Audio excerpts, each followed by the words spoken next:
aren't you? Please, darling. Dr. Lecter? I'm only asking you to look at this, Doctor. A census taker once tried to test me. I ate his liver with some fava beans and a nice Chianti. The Silence of the Lambs wasn't just a psychological thriller that swept the Oscars. It was a production so deeply disturbing that it left cast members traumatized, inspired real FBI recruitment campaigns, and forever changed how Hollywood approached horror filmmaking. What you witnessed on screen was pristine terror. What happened behind the cameras was pure chaos. Picture this. A leading man who never spoke to his co-star because she was genuinely terrified of him. A basement set so horrifying that actors suffered psychological damage. Real FBI agents who used the film as a recruiting tool while serial killers studied its techniques. This wasn't just movie making, it was method madness at its most extreme. Today, we're diving deep into 20 shocking facts about The Silence of the Lambs that reveal the disturbing reality behind cinema's most chilling masterpiece. And wait until you hear the bonus fact that even Thomas Harris never saw coming. Ready to have your nightmares rewritten? Let's begin. Gene Hackman was originally set to direct, write, and star as Hannibal Lecter. Gene Hackman was originally set to write, direct, and star as Hannibal Lecter when Orion Pictures first snapped up the rights to Thomas Harris's novel. This wasn't a casual consideration. Hackman had already commissioned screenwriter Ted Talley to begin working on a script, envisioning himself as the cannibalistic psychiatrist. It's Gene. Angry, rebellious, critical. You had no regard for what was really going on. The veteran actor had scaled back his involvement to potentially playing FBI Chief Jack Crawford instead, wanting someone he referred to only as Bobby, possibly Robert Duvall, to take on Lecter. But then, something chilling happened. Hackman bailed on the project with rumors suggesting his daughter talked him out of it after reading the book. Imagine the alternate universe where one of Hollywood's most respected actors became cinema's most terrifying cannibal. The sheer brutality of Harris's source material was so disturbing that it drove away a man who'd fearlessly tackled violent roles throughout his career. That rejection should have been Hollywood's first warning about what they were truly dealing with. Anthony Hopkins based Hannibal Lecter on his drama teacher's terrifying intelligence. Anthony Hopkins revealed the never-before-told secret behind the inspiration for Hannibal Lecter. The source of such a gripping performance wasn't some horrifying killer from the real world or even a particularly traumatic experience once had by the actor. Instead, Hannibal Lecter's behavior was spawned by that of one of Hopkins's teachers. Jack Crawford must be very busy indeed if he is recruiting help from the student body. At the Royal Academy of Dramatic Art, Hopkins studied under drama teacher Christopher Fetz, a man who was incredibly intelligent, something that he used to tax his students with. This revelation is bone-chilling. Hopkins didn't channel a serial killer or psychopath. He channeled the intellectual intimidation of a teacher who used his superior intelligence as a weapon against vulnerable students.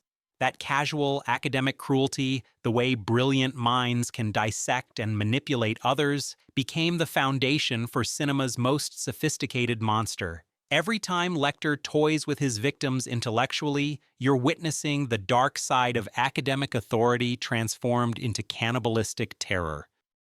Hopkins memorized his lines 200 times using a bizarre wagon wheel method. Hopkins has perfected a process of preparing for a role that involves drawing wagon wheels. Hopkins prefers to memorize his lines in extremis, sometimes repeating them more than 200 times. The wagon wheels are little four-pointed asterisks. This obsessive preparation technique wasn't just thorough, it was psychological conditioning. By the time Hopkins stepped onto set, every syllable of Lecter's dialogue was burned into his consciousness like a mantra. This method created something terrifying on camera. Hopkins didn't act Lecter's lines, he inhabited them. That unnatural stillness, the way he delivered those chilling monologues without hesitation or human uncertainty, came from this robotic repetition process. I could, because I know that I would, in that situation, run as fast as I could, being a coward. Hopkins has since said he got the idea from his fear of dentists. In preparation for his role, Sir Anthony Hopkins studied files of serial killers. Also, he visited prisons and studied convicted murderers, and was present during some court hearings concerning gruesome murderers and serial killings. The combination of obsessive memorization and real criminal research created a performance that felt authentically inhuman. Jodie Foster and Anthony Hopkins never spoke during filming. During an appearance on The Graham Norton Show, Jodie Foster explained she and Hopkins never spoke during filming. "He was scary," she said.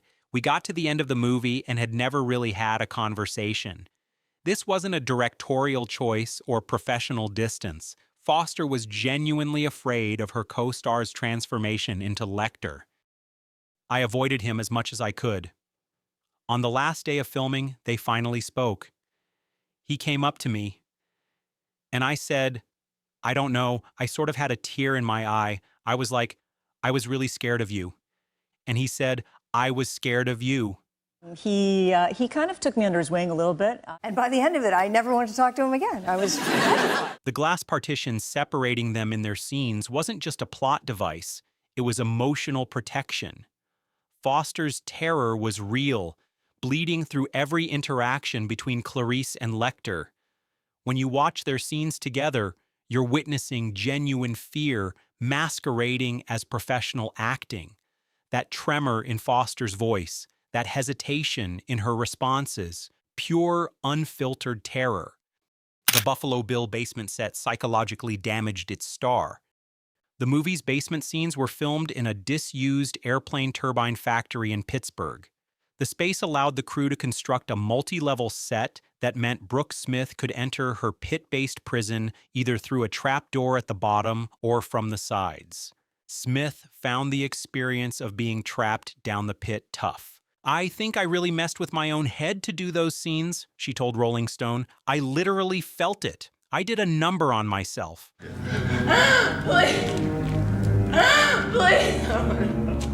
Smith's psychological damage wasn't acting, it was real trauma. Spending days trapped in that claustrophobic pit, surrounded by the oppressive industrial decay of the abandoned factory, fundamentally altered her mental state. The set designers had created something so authentically horrifying that it broke down the barrier between performance and reality. The lasting impact?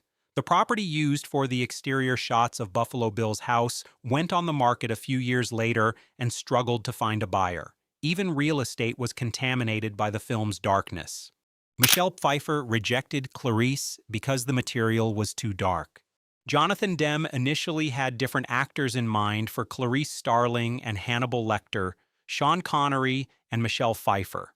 "I went right to Michelle because we'd had such a great experience on Married to the Mob, and I felt that she could do anything," Demme once told the Daily Beast. But Pfeiffer took one look at the script and recoiled. Pfeiffer turned the role down, citing its dark themes. This rejection speaks volumes about the source material's disturbing nature. Pfeiffer had proven herself fearless in complex, challenging roles, but Thomas Harris's world was too psychologically brutal even for her. But are you strong enough to point that high-powered perception at yourself? She understood something others missed. This wasn't just dark cinema. It was a descent into genuine evil that would demand pieces of the actor's soul. Her instinct to flee may have saved her from the psychological toll that ultimately affected other cast members. Meanwhile, Sean Connery found the piece repugnant when approached for Lecter's role. Two of Hollywood's most adventurous stars rejected the project outright, recognizing toxicity that others ignored.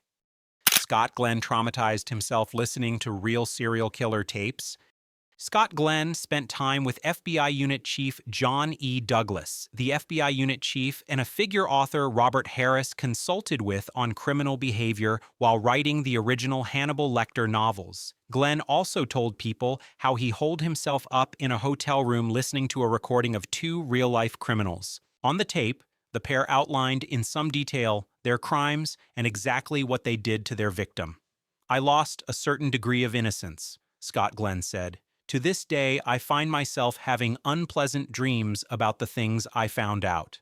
Glenn's method acting crossed into self-destruction. When I told that sheriff we shouldn't talk in front of a woman, that really burned. He voluntarily exposed himself to authentic evil, real human monsters describing their actual crimes in graphic detail. The psychological contamination was permanent. This wasn't professional research. It was psychological self-harm in service of authenticity. Glenn sacrificed his peace of mind to understand the mind of a federal agent confronting pure evil. Those unpleasant dreams he mentioned, they continue decades later, proving that some preparation methods leave permanent scars on the human psyche. Jodie Foster's FBI training was motivated by her real-life stalking experiences. Jodie Foster was motivated to take on the part of Clarice through her own experiences with stalkers and her respect for the work of the FBI. The first, John Hinckley, was obsessed with Foster and Taxi Driver and ended up making an attempt on the life of Ronald Reagan. The second, Michael Richardson, sent threats when Foster attended a play at Yale. Both times the FBI played a key role in protecting Foster. This personal history transformed Foster's preparation into something deeply emotional. For weeks, Foster worked and trained alongside some of the brightest young minds at the FBI Academy at Quantico, enduring the same mental and physical tests designed to separate the wheat from the chaff. Foster wasn't just playing a victim seeking justice. She was channeling her own terror and gratitude toward the agents who had saved her life. Officer. Well, I'm investigating the death of Frederica Bimmel. Every scene of Clarice navigating the FBI's masculine culture, every moment of vulnerability masked by professional determination, drew from Foster's real experiences as a young woman stalked by dangerous men. Her performance contained authentic fear because she understood exactly what it felt like to be hunted. The cast deliberately avoided each other to maintain psychological distance. Jodie Foster deliberately kept a distance from Ted Levine on set. "It was great working with Jodie, but we didn't interact much," Levine told Rolling Stone. "We stayed away from each other, and I think that was a good choice when you're the antagonist and you're dealing with the protagonist. I want to keep that kind of thing going." This wasn't typical professional behavior. The entire cast created artificial psychological barriers to protect themselves from each other's darkness. It was a different case for Brooke Smith, who, despite being held captive by Levine's character, regularly hung out with him, much to the playful chagrin of Foster. Take this thing back to Baltimore. Jodie used to call me Patty Hearst because I was always hanging out with Ted. The Stockholm Syndrome reference wasn't entirely joking. Smith's friendship with Levine while he portrayed her captor revealed how the film's psychological dynamics were bleeding into real relationships. Foster recognized the danger in this blurred boundary between performance and reality, understanding that some roles require emotional quarantine to prevent permanent psychological contamination. The original ending was too dark even for this movie. Ted Talley originally wrote a decidedly darker ending that would see Lecter call Clarice from a fancy office while cutting up an orange. After hanging up the call, the camera shot would have widened to reveal Lecter had captured Dr. Chilton, the man overseeing his stay at Baltimore State Hospital for the criminally insane. The movie ended with Lecter rising slowly and approaching Chilton before asking, "Shall we begin?" Go ahead and like and subscribe because we're about to reveal the disturbing reason this ending was scrapped, and trust me, you'll never look at the final film the same way again. Talley had a change of heart though, telling Deadline, "I was a little miffed. I thought I'd been so clever to work out that ending, but I thought about it and I said, what if Chilton fled the country instead of hiding out in his house?" The screenwriter realized his original conclusion was too nihilistic. Showing Lecter capturing and presumably torturing the psychiatrist who had studied him would have pushed the film into pure horror territory, abandoning any pretense of psychological thriller sophistication. Even the writers recognized there were lines this dark material shouldn't cross. Anthony Hopkins based Lecter's movements on predatory animals. He shared his role as Hannibal Lecter in The Silence of the Lambs was inspired by a crocodile and a spider. Hopkins didn't just study human predators, he studied animal ones. That unnatural stillness Lecter maintains, the way he moves with calculated precision, came from observing reptilian hunting patterns and arachnid patience. This animalistic foundation gave Lecter an inhuman quality that transcends typical villain portrayals. I won't waste your time or Catherine's time bargaining. Hopkins channeled the cold-blooded calculation of a crocodile waiting for prey and the methodical web-spinning of a spider trapping victims. Watch Lecter's scenes again. Notice how he never makes unnecessary movements, how his eyes track like a predator's, how he seems to taste the air around his victims. These weren't human mannerisms. They were predatory instincts refined into sophisticated evil. The technique created a character who felt authentically dangerous because he operated on non-human behavioral patterns that our primitive brain recognizes as threatening. Ted Levine studied real serial killers and David Bowie for Buffalo Bill. Ted Levine's Buffalo Bill was inspired by an amalgam of different real-life criminals. One was Ed Gein, who, like Bill, crafted something akin to the movie's Woman Suit. Another was Gary Heidnik, who captured and detained his female victims in a specially constructed basement. I watched a video of him sitting on a chair, talking directly to the camera about what his intentions were, Levine said, of Heidnik to Rolling Stone. Here's that number. Very good, Mr. Gordon. The actor also frequented transvestite bars and studied musicians like David Bowie. I think Gum at one point thought that he might be a rock star in the mode of a David Bowie, those guys who were really masculine but feminine at the same time. Levine's preparation was deeply disturbing, not just studying criminal behavior, but immersing himself in the specific psychological delusions that drive such monsters. His research revealed Buffalo Bill as someone who believed transformation through violence could make him a star, combining murderous fantasy with rock star delusion. That haunting scene of Bill dancing in front of the mirror while Goodbye Horses plays wasn't just creepy performance art, it was authentic insight into a killer's narcissistic self-image. The FBI used the film as a recruitment tool despite its portrayal of bureau sexism.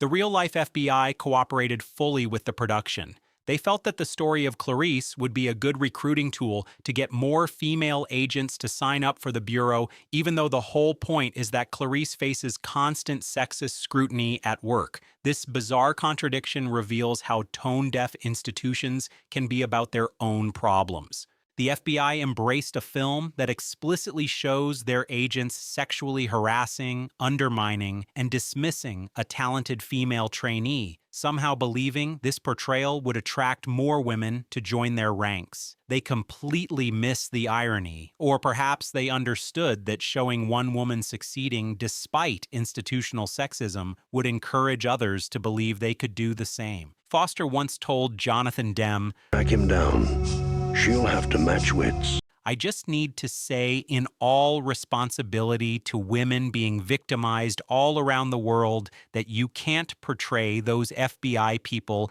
as goofy Republicans. You've got to portray them in the correct way. Foster understood the responsibility of depicting law enforcement accurately, even as they failed to recognize their own dysfunction. The Goodbye Horses scene was improvised and became iconic. The song Goodbye Horses by Q Lazarus became a cult hit after it was featured in an iconic scene with Buffalo Bill applying makeup and speaking to himself in the mirror. This haunting sequence, where Levine's character dances naked while tucking his genitals, wasn't in the original script. It emerged from Levine's deep psychological preparation and his understanding of Buffalo Bill's gender dysphoria delusions. Are you up there, you little shit?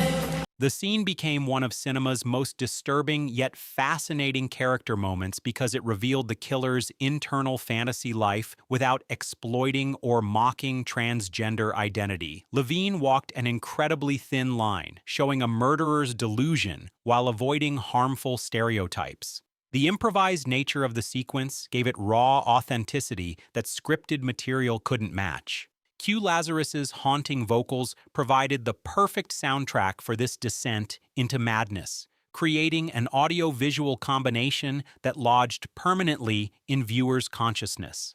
The song's ethereal quality contrasted with the grotesque imagery, creating cognitive dissonance that made the scene unforgettable. Hopkins's hissing sound wasn't scripted, it came from his dental phobia. Hopkins has since said he got the idea from his fear of dentists. That famous hissing sound Lecter makes after describing eating the census taker's liver wasn't in Ted Talley's script. It emerged from Hopkins's personal phobia of dental procedures, channeled into his character's predatory nature. The sound became one of cinema's most imitated moments because it revealed something authentically unsettling about Hopkins' psychology. His real fear transformed into fictional menace, creating a character tic that felt genuinely disturbing On his trail. She's got real physical strength. rather than performed. Every time audiences heard that hiss, they were experiencing a fragment of Hopkins' actual anxiety transformed into cannibalistic pleasure. This spontaneous addition proved that the best horror elements often come from actors' genuine psychological material rather than written dialogue. Hopkins' dental phobia became Lecter's signature sound, demonstrating how personal fears can evolve into universal terror. The movie's Valentine's Day release was deliberately provocative.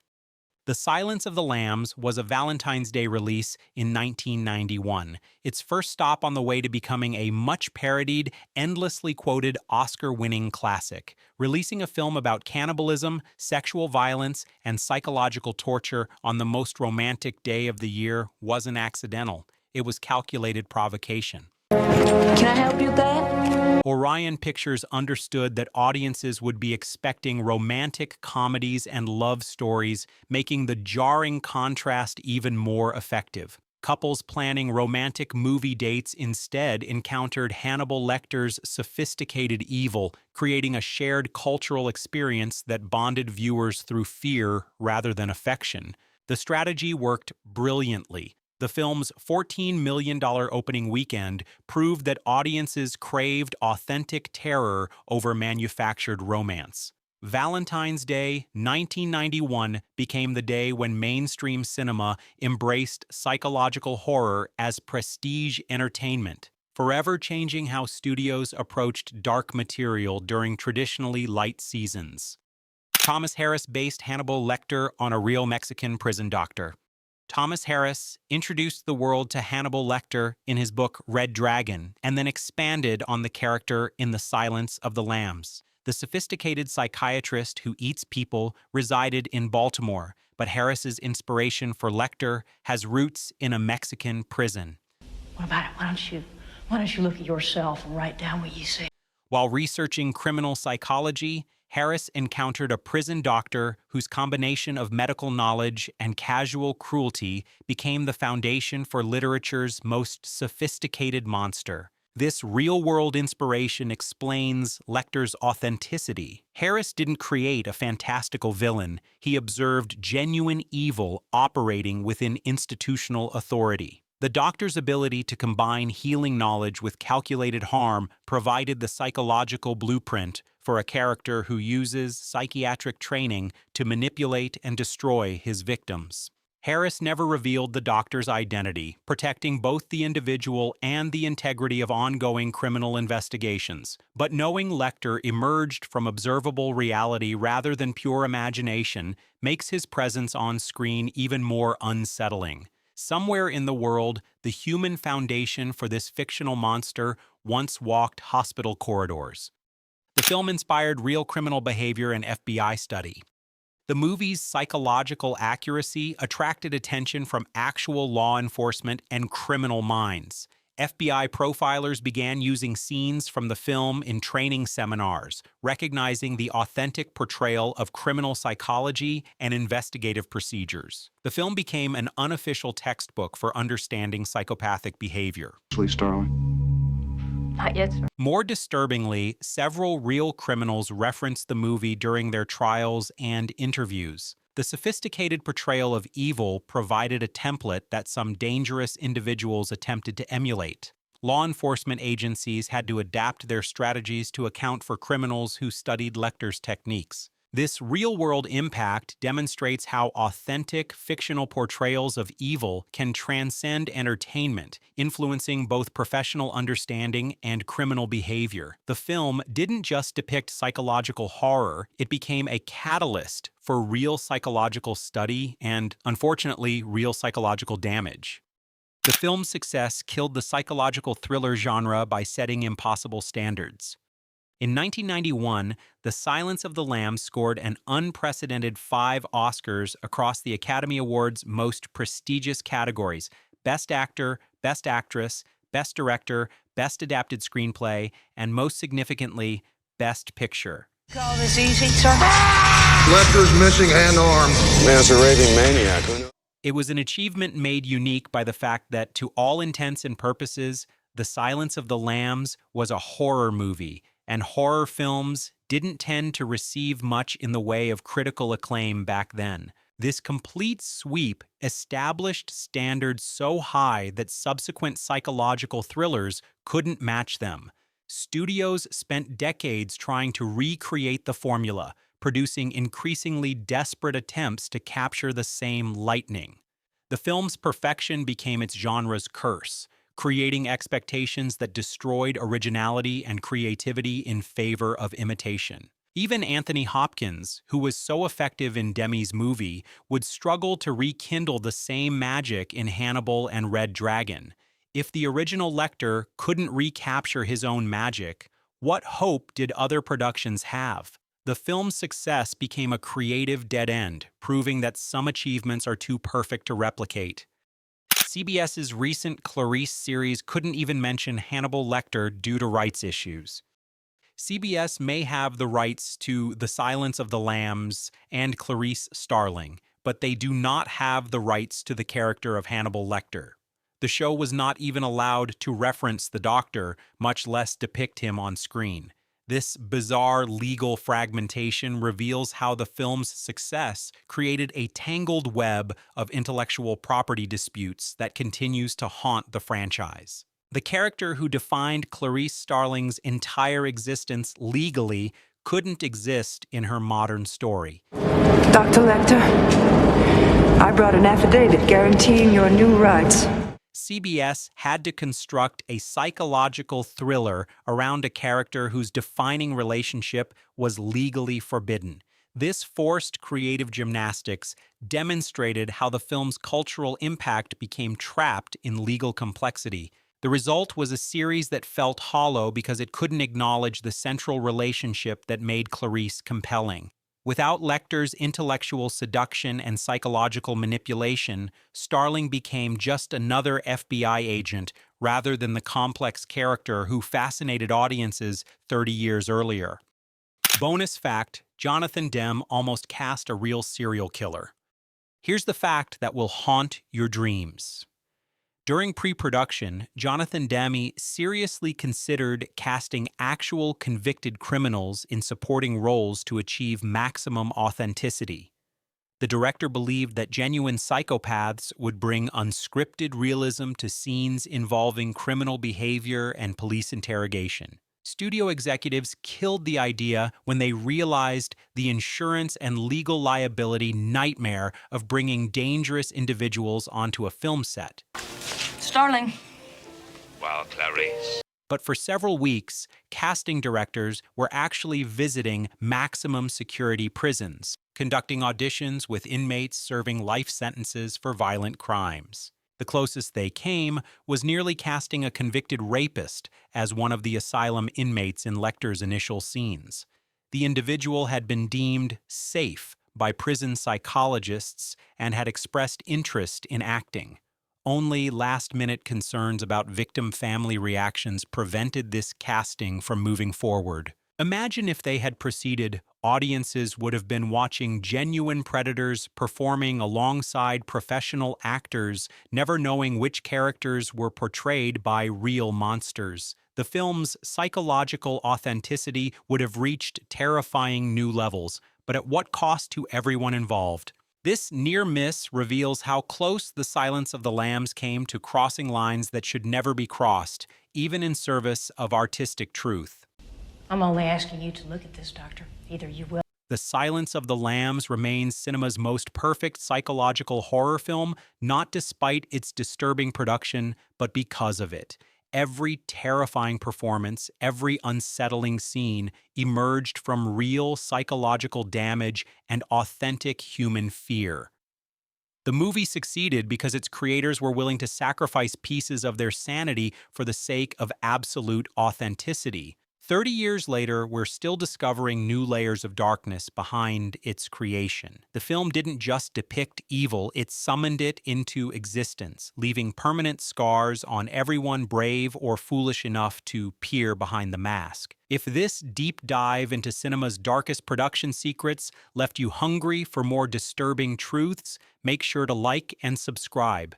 Because when it comes to the real stories behind Hollywood's most terrifying films, The Silence of the Lambs is never truly silent. Sweet dreams.